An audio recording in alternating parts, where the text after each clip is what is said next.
Hello, it's Declan Costello here, editor of ENT and Audiology News, and I'm delighted to be joined by Gabriel Weston, who many of you will know is an ENT surgeon by background, and also now a prize-winning author, TV presenter, and many things besides. Gabriel is just about to release Alive, an alternative anatomy in the next few months, and you can read a review of the book in a forthcoming edition of the magazine. Gabriel, lovely to see you. Thank you very much for chatting to me about your book and life. Yeah, it's such a pleasure to be here. Thank you, Declan.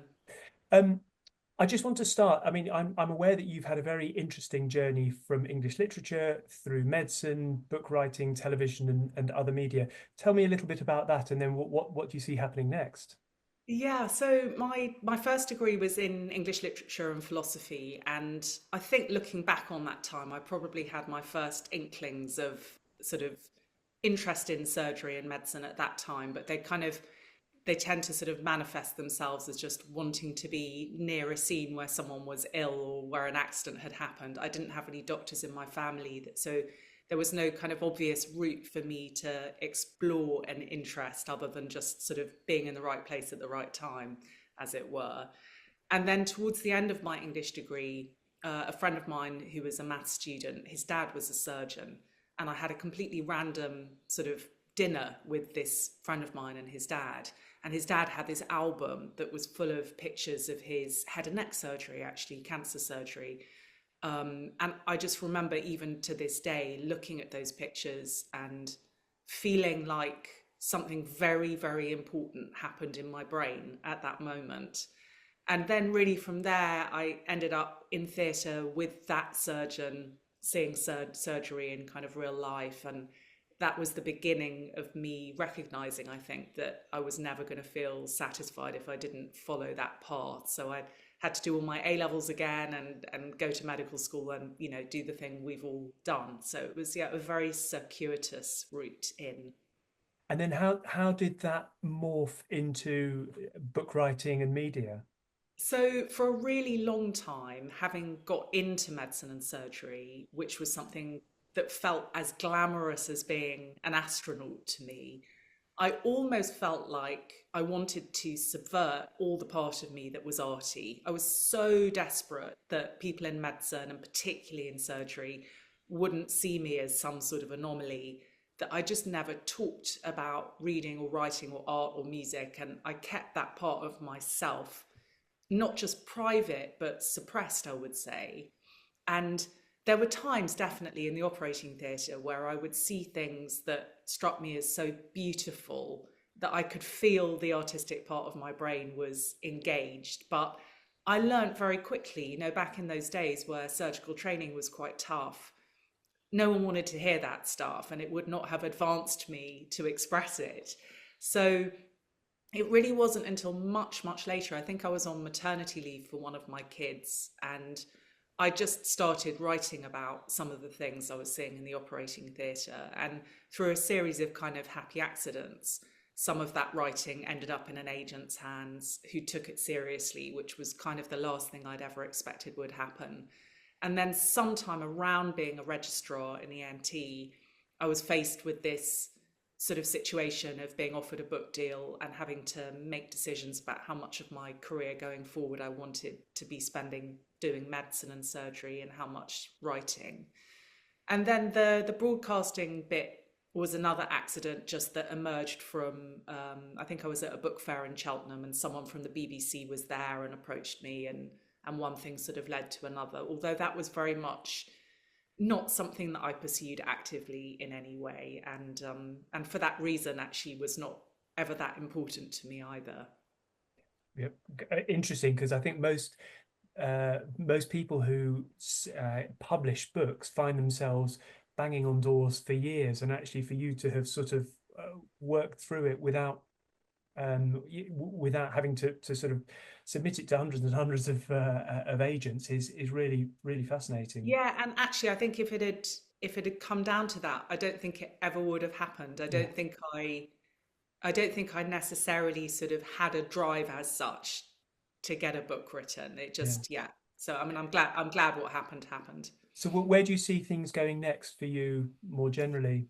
So that's a really good question. So I've finished Alive in the last few months. This book has, for one reason or another, taken much longer than the other two to write. It's been like 7 or 8 years since I started writing it, so a really, really long time.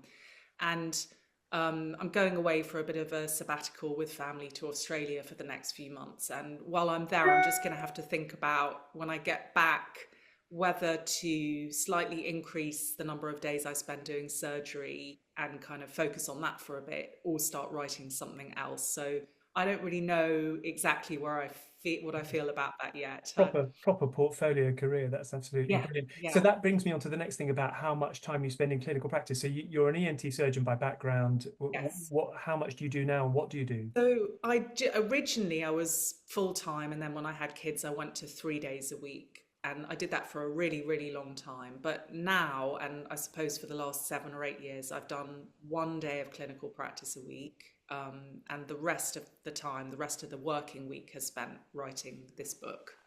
Right. Oh, great.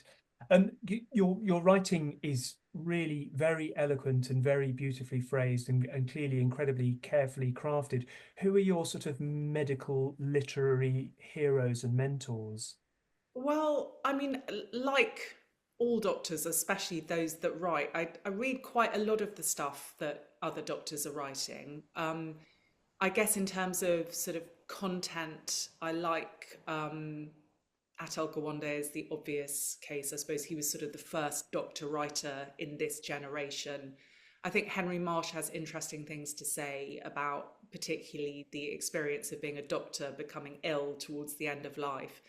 But in terms of writing by doctors that kind of, I don't know, that satisfies me from the literary point of view, it's really the poets. It's sort of John Keats and Somerset Maugham, Danny Absey, people like that whose love of the word kind of goes beyond what the word is saying. And for me, that's at least half of what writing is as an experience for me, is trying to find sentences that land on the ear properly. Yeah, and Um, that really comes across in your writing. It's beautifully crafted. I mean, you're very eloquent about writing about patients and medical situations. How easy or otherwise do you find it writing about your own illness or illness of children as you do in the book? Yeah, really difficult actually, because I think I've always, certainly like in my first book, Direct Red, I remember there was a bit of kind of back and forth with the publishers and my agent about them wanting me to give more of myself. And I had a kind of slightly feminist reaction to that. But I kind of thought, like, I don't think men are expected to spill their guts maybe in the same way that women do. Although lately, I think people, like men and women, seem to be spilling their guts like a lot.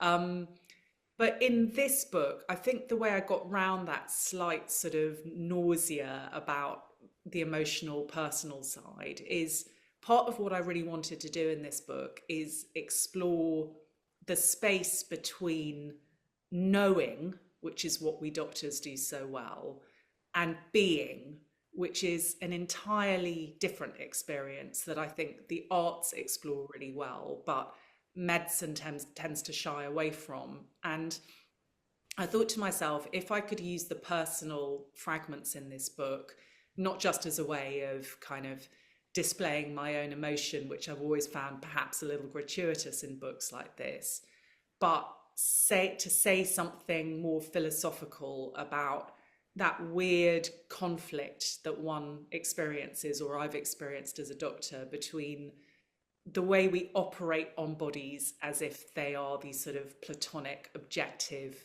things that have nothing to do with us, and our own internal, private, lived reality of having bodies ourselves. And I just find that philosophically such an interesting space. And I don't think I could have explored it had I not brought in quite a lot of subjective stuff. And so that's kind of why it finds its way into the book. No, that's fascinating, and getting the balance right of being open and honest about your own situations and being able to look at that in a slightly more objective way as well from a different perspective is really fascinating. we're living in an age of misinformation and skepticism, and I just wonder, with your background in the media, how do you think that we as medics and scientists should be explaining scientific topics to the public? I think it's a really interesting question. And I certainly felt there were times when I was doing medical presenting where I wasn't necessarily always comfortable with the degree of kind of proper earned statistical evidence behind what we were being scripted to say. I mean, I think generally speaking, the BBC, which was where I always presented, was pretty good at that. And they always had very good science researchers and people who were being pretty good at scrutinizing what we were saying. But I definitely think we are living in a time where there seems to have been a tipping point from what we used to believe, which is that nothing should come out of your mouth about science unless it's true, into more of a sense that if you look good saying it, or that if people want to listen to you saying it, that's enough. And I feel really old fashioned about that. I really feel that it's fine to question and undermine scientific truth. And I think that's something that I do a lot of in this book.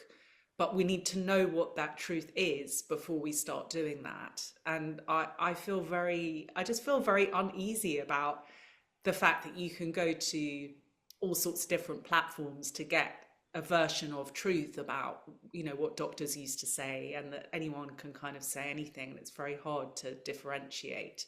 So I feel a bit old. Yeah, I feel old, but I am anxious about that. No, I absolutely see that, and sometimes I think in a sort of anti-vax world, it's quite easy as medics to sort of push back and to really know that we're on the right side here, frankly, Yeah, guys. yeah, There are other situations, and I'm thinking particularly of the Lucy Letby situation that has, yeah, she's been convicted, but yes. there are some very high profile and very learned people who are asking questions, and I would defer to them and to the experts, but I have trust in the judicial process. But that's a particular situation I find very difficult to balance in my own mind.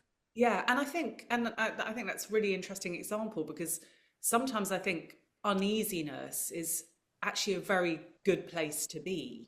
Obviously in surgery, we have to be careful not to be too uneasy, particularly when we're in the operating theatre. But I think uneasiness is a feeling that we've been taught to associate with not knowing enough and not being equipped enough. And actually, I think it can be the beginning of going after a truth that would not have been Yeah, arrived at if yeah. the uneasiness had not come first. No, no, absolutely. No, it's a fascinating area.